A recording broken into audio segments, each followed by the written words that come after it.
ഇന്നത്തെ നമ്മുടെ വീഡിയോ ആമ്പലിൻ്റെ ഇലയിൽ നിന്നും എങ്ങനെ ഒരു പുതിയ തൈ വളർത്തിയെടുക്കാം എന്നുള്ളതാണ്.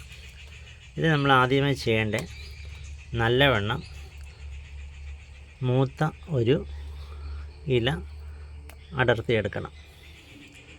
അതിനുശേഷം ഈ ഇല വെള്ളത്തിലേക്ക് കമിഴ്ത്തി ഇതേപോലെ ഇടണം.